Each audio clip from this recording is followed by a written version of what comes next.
श्री राम जन्मभूमि तीर्थ क्षेत्र ट्रस्ट के महासचिव चंपत राय के खिलाफ फकीरे राम मंदिर की खरीद फरोख्त को लेकर अयोध्या के सिविल कोर्ट में मुकदमा दर्ज करवाया गया है। कोर्ट ने इस संबंध में राय के खिलाफ नोटिस भी जारी कर दी है।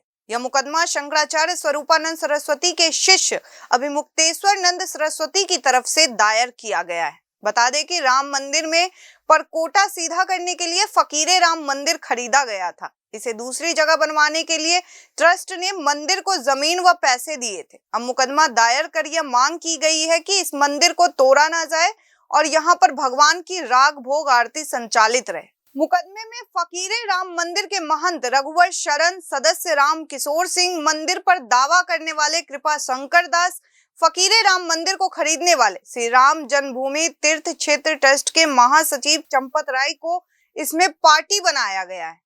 मामले में स्वामी अभिमुक्तेश्वर नंद की तरफ से न्यायालय में अधिवक्ता रंजीत लाल वर्मा और तरुणजीत लाल वर्मा ने अपील की थी। अधिवक्ता रंजीत लाल वर्मा और तरनजीत लाल वर्मा ने ही राम मंदिर विवाद में निर्मोही अखाड़ा के पक्ष में न्यायालय में पैरवी की थी। परिवार नहीं, परिवार की संख्या छोटे में है। 302/2021 वो फकीरे राम मंदिर जो है वो तोड़ा न जाए। वो पौराणिक मंदिर है, जैसे श्री राम जन्म वैसे ही उसी महत्व की पौराणिक भूमि वह भी है। तो अगर मंदिरों को तोड़ा जाता रहा तो आज आप फकीरे राम मंदिर को तोड़ देंगे, कल हनुमानगढ़ी तोड़ देंगे, परसों कनक भवन तोड़ देंगे, तो ये चलने वाला नहीं है। सारे मंदिरों की पौराणिकता है और भगवान राम के समय की है, इसलिए उनको छूने नहीं दिया जाएगा। इसीलिए न्यायालय में गए।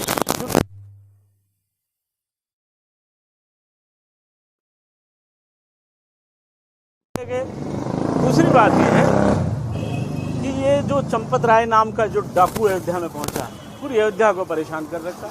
राम का धन लूट कर कहाँ ले जाएंगे। कहते हैं मैं बड़ा ईमानदार हूँ, और ईमानदार आदमी मंदिर, आप खूब बढ़िया जानते हैं कि मंदिर की भूमि न तो विक्रय होती है और न क्रय होती है, न वो खरीदी जा सकती है न बेची जा सकती है।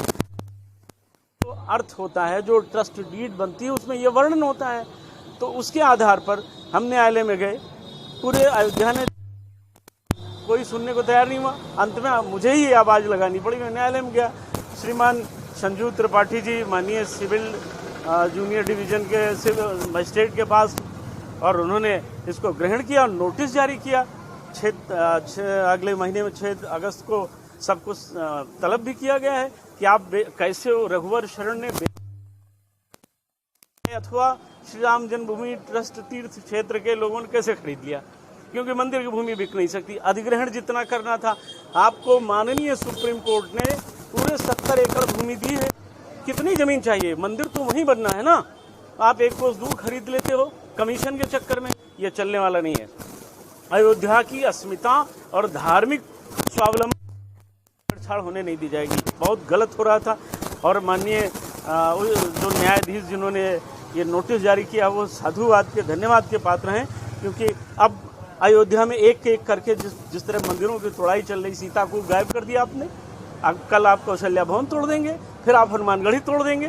तो जो काम बाबर ने किया था, औरंगजेब ने किया था, गौरी और गजनी ने किया था, वो काम विश्व हिंदू परिषद के कुछ लोग कर रहे हैं। ये चलने नहीं पाएगा। इसलिए हम न्यायालय गए और माननीय न्यायालय ने हमारी बात को उचित माना। उसमें 263 बीघे जमीन उरई कोंच में है। 4 लोगों को इसमें पार्टी बनाया, चारों को सबको नोटिस हुई है। उसमें मुकदमा हूँ। इसलिए आप पहली चीज तो ये जान लीजिए कि वो वाद संख्या है, परिवाद नहीं है, वाद है। और इसमें निर्देश जारी किया जाता है। निर्देश जारी हुआ है कि वो सब हाजिर हो और अब बताएं कि कैसे उन्होंने बेचा, कैसे उन्होंने खरीदा। यही विषय है। मैं अयोध्या की ओर से, मुझे जब लगा कि यहाँ के जनप्रतिनिधि मठाधीश नहीं बोल पा रहे हैं, दबाव में हैं, तो मैंने स्वयं आगे बढ़कर इस काम को किया। मुझे लगता है कि मेरी जिम्मेदारी थी। मैंने 40 साल जो राम जन्मभूमि के लिए लड़ाई लड़ी थी, हमने जब 4 गोलियां खाई थी चौराहे पर, तो हमें यह विश्वास था कि भव्य राम मंदिर बनेगा और अयोध्या सुरक्षित रहेगी। आज हम अयोध्या को देखते हैं, अयोध्या को तोड़ करके, और आप बनाना चाहते हैं मंदिर। सभी समर्थक हैं, पूरा देश राम मंदिर चाहता है, इसीलिए लड़ाई लड़ी गई। हमारे पुरखे लड़कर शहीद हुए। हम एक ऐसे व्यक्ति परिवार में जो घायल होकर आज भी इस दिन को देख रहे हैं, तो हम ये चाहते हैं कि भव्य राम मंदिर बने। लेकिन हनुमानगढ़ी को तोड़कर नहीं बनना चाहिए, कनक भवन को तोड़कर नहीं बनना चाहिए। फकीरे राम मंदिर वो है जहां भगवान श्री राम, माता जानकी और श्री लखन लाल जी बन जाने से पहले ठहरे थे। वहीं उन्होंने वलकल वेश धारण किया था। आप उस मंदिर को तोड़ देंगे, कल सरयू जी को आप बंद करा देंगे, फिर आप सब बंद कर देंगे, कैसे चलेगा? भाई राम जन्मभूमि के साथ इन सब की महत्ता है, इन सब के कार्य हैं, जो तमाम कुंड हैं, सरोवर हैं, वो आप सब बंद करा देंगे, सबको ढक देंगे, तो ये चलने वाला नहीं है। इसलिए हम और इसमें जो आपने प्रिय ये मुकदमा सिविल जज सीनियर डिवीज़न महोदय फैजाबाद के यहाँ फाइल हुआ है ये, और ये मुकदमा वादी नंबर 1 भगवान जी हैं विराजमान, सेकंड नंबर पे जो वादी हैं संतोष दुबे जी हैं, थर्ड नंबर पे स्वामी अभिमुक्तेश्वरानंद जी हैं। इस मुकदमे में मेन मांग जो हमारी है रिलीफ, वो इस बात की है कि जो बैनामा 27 मार्च को रघुवर शरण ने चंपत राय जी जो सेक्रेटरी हैं राम जन्मभूमि तीर्थ क्षेत्र के, वो जो बैनामा किया है उसको कैंसिल करने के लिए मैंने एप्लीकेशन दी है। और प्लस ये भी मांग की उसमें है कि वहाँ जो मंदिर है उसको तोड़ा ना जाए, और वहाँ जो राग भोग और पूजा पाठ हो रहा है वो पूजा पाठ अनवरत होती रहे। और एक एसडीएम महोदय, एसडीओ साहब ने भी एक आदेश दिया है 26 मार्च का, उसको भी नल एंड वाइट करने के लिए हमने ये मुकदमा किया है। और इसकी एक चौथी मांग भी हमारी ये है कि इससे जुड़ी काफ़ी संपत्तियां हैं, जालौन में है, उरई और कोंच में है, वहाँ रिसीवर नियुक्त किया जाए, ये हमारी मांग है। जो ये पूरा हुआ और गलत तरीके से चीजें प्लांट हुई, ये जो मंदिर है, मंदिर कभी बिक नहीं सकता है, क्योंकि माना यह जाता है कि मंदिर की संपत्ति जो होती है उसका मालिक प्रभु भगवान होता है जो विराजमान होता है, और वही उसका कब्जेदार होता है। जो महंत होता है वो केवल एज ए मैनेजर वर्क करता है, तो मैनेजर पूरे महंत मंदिर को बेच नहीं सकता है। और जहाँ तक रही बात इसकी रघुवर शरण जायज़ हैं कि नहीं है, रघुवर शरण ने अपने ही डॉक्यूमेंट्स में खुद एक्सेप्ट किया कागजात में कि वो राजकिशोरी शरण के चेले हैं, और यहाँ ये बैनामा कर रहे हैं कि युगल किशोर शरण का बन के बैनामा कर रहे हैं, जबकि वहाँ पर एक रेगुलर सूट नंबर 149/2001 था, उसमें एक स्टे भी है, उसके बावजूद ये बेच दिया गया संपत्ति। बेचने का किसी को राइट नहीं है। तो ट्रस्ट खरीद लेती है, क्या लगता है इसमें कोई कॉन्स्पिरेसी है? देखिए ये तो जांच का विषय है, जांच एजेंसियां जो हैं वो अपनी जांच करेंगी, लेकिन मेरा मामला है कि प्रथम दृष्टया संदिग्ध तो लगता ही है कि 26 मार्च 21 को एसडीओ महोदय फैजाबाद सदर आदेश करते हैं म्यूटेशन का, और 27 मार्च को रजिस्ट्री हो जाती है, तो कुछ डाउट पैदा ही होता है इसमें है।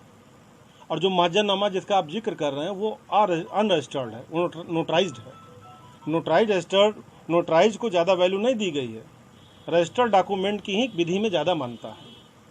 रूपानंद सरस्वती से क्या कनेक्शन है पूरे खेल का, और उसमें कौन सा ट्रस्ट पहले अपडेट करता है? देखिए ये मेन जो प्रकरण है, हमारे जो मुकिल हैं वो संतोष दुबे जी की बड़ी इच्छा थी, और संतोष दुबे पहले भी जन्मभूमि के कार्य में लगे रहे हैं, वो कोई बाधा नहीं पहुंचाना चाह रहे किसी में, बस उनकी इच्छा है कि भाई मैं जाता था, पूजा अर्चना करता था, इसमें कोई रोक टोक ना पैदा करे। तो उनको स्वामी जी शंकराचार्य जो अभिमुक्तेश्वरानंद जी हैं उन्होंने सहयोग किया है। उनका विचार यही है कि भगवान जी का भव्य मंदिर बने। इस तरह एक मंदिर को कम महत्वहीन दिखाना, एक मंदिर को ज़्यादा महत्व दिखाना ठीक नहीं है, क्योंकि ये जो फकीरे राम मंदिर है पौराणिक मंदिर है ये, और ये मानता है कि प्रभु श्री राम जब 14 वर्ष के वनवास में जा रहे थे, एक रात्रि के लिए सीता माता के साथ प्रभु राम इस मंदिर में वास किए थे सन्यासी के रूप में, इसीलिए इसका नाम फकीरे राम पड़ा। तो राम जी यहाँ रुके हैं, तो ये भी एक मानता है, तो ये भी एक पौराणिक मंदिर है, तो इसको इस तरह से अब तोड़ा फोड़ा नहीं जा सकता है। और भगवान जी को जब प्राण प्रतिष्ठा कराई जाती है तो भक्त ये कहता है भगवान से कि भगवान मैं आपको यहाँ बैठा रहा हूँ, जब तक चांद है, जब तक सूरज है, जब तक पृथ्वी है, तब तक आप यहीं रहेंगे, आप मुझे छोड़ के नहीं जाएंगे, ना मैं हटाऊंगा आपको। तो ये जो इस तरह से क्रय विक्रय कर लेना, एक रेट लगा के बेच लेना, बिजनेस करना, ये कोई ठीक बात नहीं है। अभी एक आखिरी ट्रस्ट उसमें मुश्किल में पड़ सकता है, एकदम कैंसिल हो सकता है वो बैनामा, चूंकि अपंजीकृत महाजननामा था, उससे उसमें म्यूटेशन हुआ है, और मंदिर की संपत्ति को इस तरह बेचा नहीं जा सकता है। तो जो बैनामा लिया गया है वो तो बैनामा